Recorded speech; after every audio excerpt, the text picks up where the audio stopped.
There is Anna. Here is Willie. And this is the second segment of a brand new episode of the hashtag Brothers of Baseball show.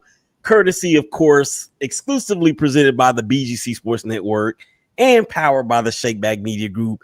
The princess of the SBMG is here. There she is, Anna. What's going on? Hey there. Happy Monday. Happy new week of baseball and all the fun things. Yeah. And what did I tell you off air that I was going to try to do? Make me laugh. Did it work? Yes. Okay, so we're not going to spend the entire segment laughing, although we probably could do that because two of the three teams that we cheer for are having horrible weeks. One to include a series loss to those Twins from the Twin Cities. We're going to get to that here in just a moment, just in case you missed it in the first segment. The good, the bad, and the ugly reign supreme once again. Shout out to Garrett Hicks and the Arizona Wildcats, Anna, for going into Chapel Hill and defeating the Tar Heels 2 out of 3 in their route to Omaha, Nebraska for the College World Series. So we're going to get him on the show at the conclusion of them winning it all, hopefully. And then, of course, we're going to get to the power rankings here in just a minute. We got a split squad double hitter going today with Anna joining me here in the second segment. And then Mike is going to join me in the third. So we need to go ahead and get to it. But before we go any further, though, this second segment, it is being brought to you by us. Who is us? We are us. Who are we? We are the BGC Sports Network. Guess what? We want your continued support. We need your continued support. Thank you for tuning in to the hottest future forward online sports network in the collective galaxy, the BGC Sports Network. Wait a minute. Siri's talking to me. Siri, go away. BGC Sports Network, hashtag BGCSN1, and to stream us while you work, cook, or clean at home on Alexa by saying, Alexa, start BGC Sports Network, and check us out at bgcsports.net for upcoming events. Thank you guys out there for checking us out on Facebook, and LinkedIn, YouTube through the big homie DH Impact Media. Rest in peace, Darion. I miss you, dog. BGC Sports YouTube channel, Instagram TV. We see you guys out there watching, and of course Twitter. And Anna, I understand that this is an abbreviated segment, and I shouldn't say an abbreviated segment, but what we have is a split squad double hitter, so we need to go ahead and get to it. Let's talk about this one right here first because I think it is critical, and this is something I got off of TikTok. And they were talking about records. And I've had a conversation, Anna, with folks about this before, about records in Major League Baseball, and some of them which I don't think will ever be broken. And that's kind of what this video breaks down. So I am going to play that right now, and we're going to have ourselves a cool little discussion. Here we go. These are 5 MLB records that will never be broken. Number 1 will leave you speechless. At number 5, we have Joe DiMaggio's 56-game hitting streak. This man got at least 1 hit in 56 straight games. At number 4 is Pete Rose's 4,256 career hits. Nobody is coming close to this one. Players today rarely even play long enough, and not even legends like Miguel Cabrera got close. Before we continue, double tap your screen and comment. Which MLB record you think will never be broken? I'll follow the comment with the most reaction. I will also follow anyone who share this video to 10 people. Sitting at number 3, we've got Ichiro Suzuki's 262 hits in a single season. Ichiro did this in 2004, and we haven't seen anyone even come close since. Players just don't stay healthy or consistent enough anymore. At number 2 is Chief Wilson's 36 triples in a single season. This record's been standing since 1912. With modern stadiums and slower base-running strategies, it's untouchable. And at number 1 is Nolan Ryan's 7 career no-hitters. That's not just dominance. That's something we'll probably never see again. Okay, Anna. So those 5, I actually am in 100% agreement. And oh, by the way, just like I love your laugh, I love that dude's voice.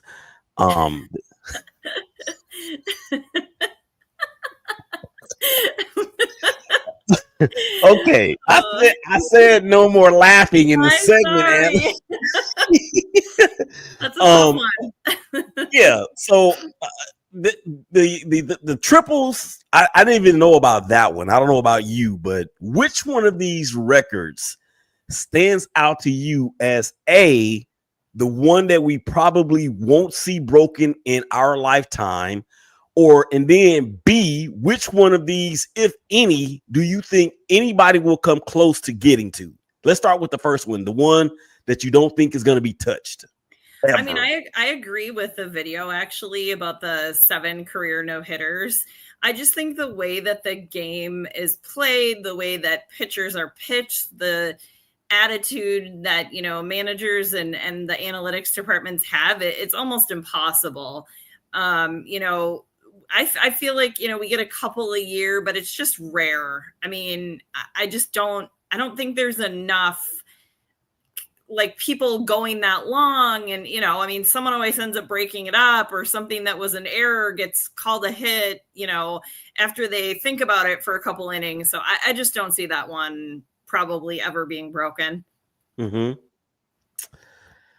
Yeah, and you know, there's a couple on it that weren't on it, even on that video. Of course, you have the home runs in the home run record for a regular season, or during the regular season. Barry Bonds was 73. I don't think will ever be broken.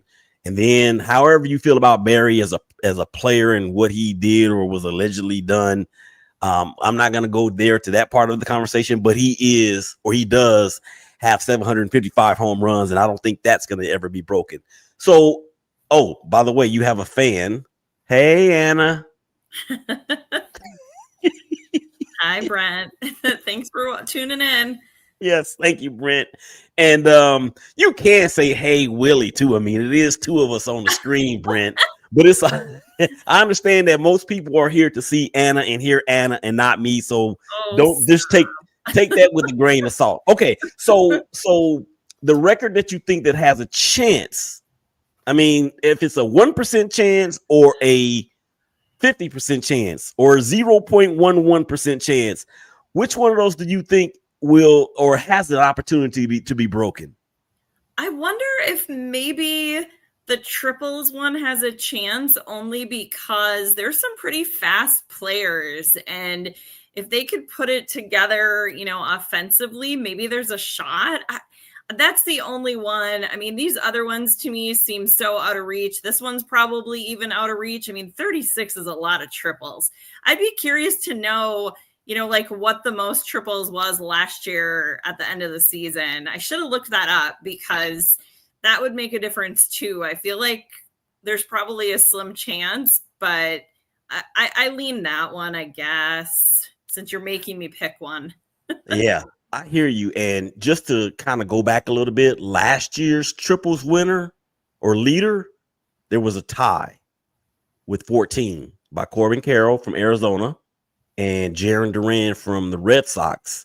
Bobby Witt was 3rd with 11, and then Ellie De La Cruz had 10. So that's not even close to half. Well, I shouldn't say close to half, but it's as reasonably close to half as we're probably going to see. And even the year before that, in 2023, Bobby Witt had only 11. So that was the Major League back then. I'm even going back to 2022, right? And that distinction was Ahmed Rosario, and it was less than double figures. So it's going to be tough to see a triples record broken. I don't think the hits will ever be broken. Now, the one that could possibly be in jeopardy would be the 260 some odd hits that Ichiro set. Aaron Judge is on pace right now to have about 240 hits for the season. The rookie from the Athletics, I forgot his name, just that doggone Wilson. Yes, yeah.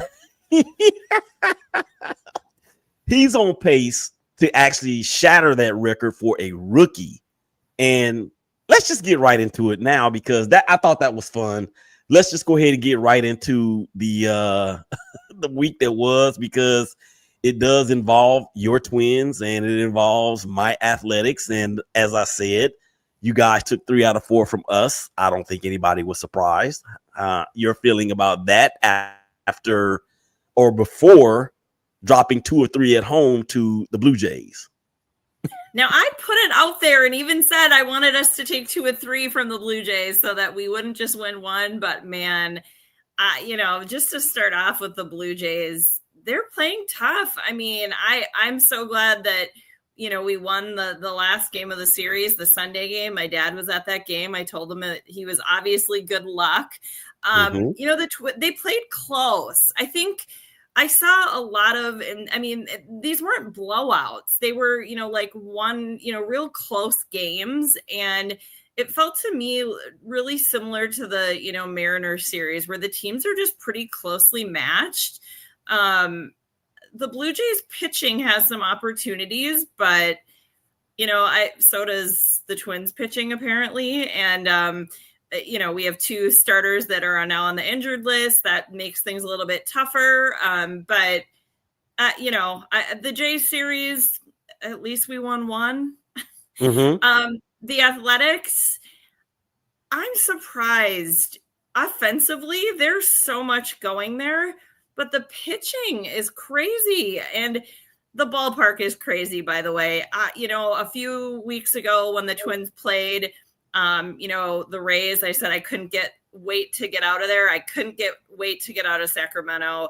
It was just so weird. There was a ball that looks like it was going into the stands and pushed back. And then because of where it landed and where it was being played, it ended up being a double. And just I see why they've struggled there. I don't love it. So I feel good about winning 3 of 4. I'm sorry. I thought about you. I thought, oh, this is sad because it's hard to be happy when it directly makes somebody else unhappy, someone that I care about. But it was nice for us to win 3 out of 4. I mean, we needed those wins to stay competitive and to stay in the power rankings. So exactly. I feel pretty good about the week. I can't feel too bad. Losing games to a good team isn't fun, but it's going to happen, So mm-hmm. I'm living with it. If we could all be so lucky to just be able to live with only getting 3 out of 4. But we haven't done that. I'm going to tell you, we haven't done that since we took 3 out of 4 from the Marlins, right? And at that point, Mason Miller had not blown a save the entire season. And then in that third game in Miami, we had a 4-run lead going into the 8th inning, and Mason Miller ends up blowing it. And ever since that series, Anna, the A's have struggled mightily. So let's get on to the power ranking. Your edition of the power rankings, Big Day. We're gonna go ahead and get that played here in a second. We got the hashtag Jabo as well, top 5 in the American League, top 5 in the National, just a bit outside in both leagues. And then Anna's gonna give her top 10 in the majors. We have 4 minutes left to go in the segment. Mike Fuji 6 is actually watching us on Instagram TV. What's up, Mike? Looking forward to getting your thoughts on your Phillies. Oh my gosh. Alan just kind of took a stab at them too. Anyway, let's just get to the power rankings. Big Day, hit the music. All right. So we have top 5 in the American League, top 5 National League, just a bit outside in both leagues, top 10 in the majors. Anna, go. Top 5 American League. Detroit, New York, Houston, Minnesota, and Tampa Bay rounds out my top 5 this week. Wow. I'm going to repeat that because it's the same as mine.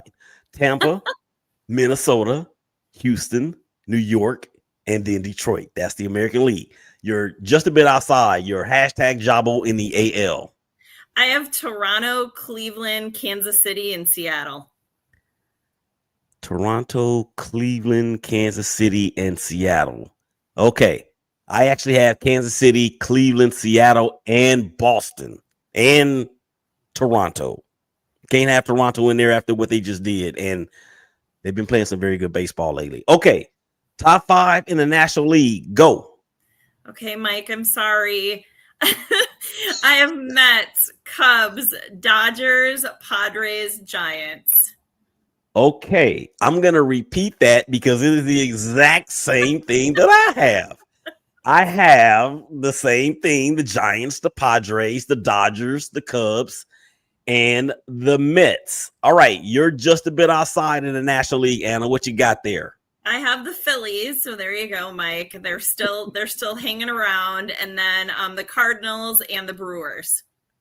Okay, so I've got the same thing with the addition of the Cincinnati Reds. Okay, top 10 in the majors. Anna, go.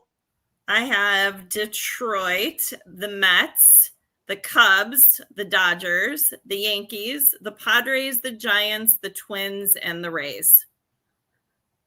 Okay, so we have a lot of the same teams, just in a little bit of a different order. So I have Detroit, I have the Yankees, I have the Mets, because I got to put the Yankees in front of the Mets for what they did to them in the Subway Series a couple weekends ago. I've got the Cubs, although it could be argued them, Dodgers, them. I've got the Dodgers at 5. I've got San Diego 6. I've got the Giants at 7. The Astros at 8. I hate them. I have our favorite team together and individually, the Minnesota Twins at number 9. And the Tampa Bay Rays come in at number 10. So we have the similar or same thing in both leagues. Oh, I only had 9. That's the problem. So yeah. I missed the Astros in there. So yeah, the Astros fit in for me somewhere between like the Giants and the Twins. Towards the bottom, but still in there. My bad. Yeah, and that's fine because number one, I don't mind anybody that wants to overlook the Astros. And then they are playing that type of ball in Seattle. I don't know what the heck is going on with them. They just seem to have fallen down. Okay, couple a couple social media messages out here, Anna, before I let you get out of here, and then we continue the split squad double hitter with Mike in the third segment. Zach Collins says, not as bad as the Pirates though. Feel bad for Skeens, man. He is going to have to throw no hitters to get wins, apparently. Yeah, he is getting horrible run support in Pittsburgh.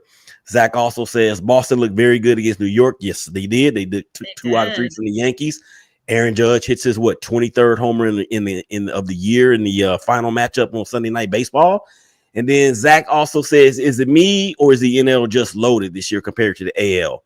Anna, you could take that comment. What do you think about what Zach said there? No, 100% the NL is very loaded. I mean, every week it's a struggle just to decide who's doing the best. It kind of fluctuates back and forth a little bit, but there's a lot of teams playing really good. I mean, Detroit, according to our power rankings and, my thoughts, they're definitely, up there, but the rest, 100%.